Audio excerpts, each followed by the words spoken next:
मित्रांनो, मतदान चोरीचा विषय वगैरे ते आरोप प्रत्यारोप जरा असं बाजूला ठेवूयात आणि आता आपण विचार करूयात की आपण मतदान दिल्यानंतर ना आपल्यासाठी काय होत आहे. आपल्यासाठी हे होतं आहे की ज्या वेळेला तुम्ही प्रायव्हेट बँकमध्ये अकाउंट ओपन करताय त्यावेळेला त्या अकाउंटची लिमिट हे बँकवाले ठरवायला लागलेले आहेत. म्हणजे तुमच्या अकाउंटमध्ये आता ते ICICI असेल, ॲक्सिस असेल, ह्याच्यामध्ये मिनिमम 25,000 ते 50,000 रक्कम ठेवणं बंधनकारक आहे.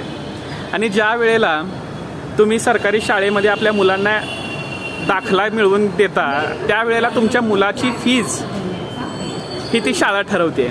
कारण तुम्हाला तर सरकारी शाळेमध्ये घालायचं नाही आहे आणि जोपर्यंत तुम्ही सरकारी शाळेमध्ये तुमच्या मुलांना नाही पाठवत तोपर्यंत सरकार पण म्हणते आम्ही तिथं काय सुविधा किंवा शिक्षक भरती करणार नाही किंवा शाळेची सुधारणा करणार नाही. आता तिसरी महत्त्वाची गोष्ट, आरोग्य. सरकारी हॉस्पिटलची अवस्था आपल्याला माहितीच आहे की कोणत्या दर्जाची आहे. त्यामुळे आपण जातोय प्रायव्हेट हॉस्पिटलमध्ये आणि त्या प्रायव्हेट हॉस्पिटलमध्ये गेल्यानंतर तिथले बिलसुद्धा ठरवतं कोणी, तर ते प्रायव्हेट हॉस्पिटलवालेच. आता आपण ज्यांना मत देतोय ते त्यांना काय मिळते ते पाहूयात. तुम्हाला मला तर काही मिळतच नाही आहे, कारण तुम्ही टॅक्स पेयर आहातच. भले तुम्हाला तुम्ही त्या टॅक्स पेयरच्या रिजिममध्ये येत नसलात तरी तुम्ही वेगवेगळ्या प्रोडक्टच्या माध्यमातून टॅक्स देताय बरं का, हे आठवण ठेवा.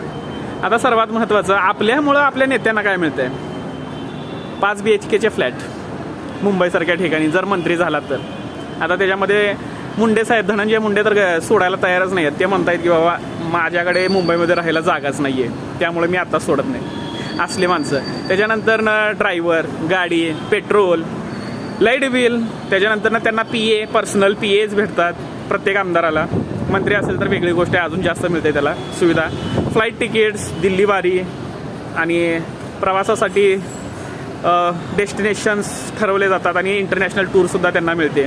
त्यांच्या फॅमिलीसाठी आरोग्याच्या सगळ्या सुविधा आणि त्या सगळ्यांचे उपचार सरकारी हॉस्पिटलमध्ये होत नाहीत ना. ते आमदार वगैरे काय असेल त्यांचे खर्च वगैरे, त्या सगळ्यांचे उपचार एकतर सगळ्यात भारी हॉस्पिटलमध्ये होतात, नाहीतर परदेशात त्यांचे ऑपरेशन होतात आणि त्याचा सगळा खर्च आपलं सरकार करते.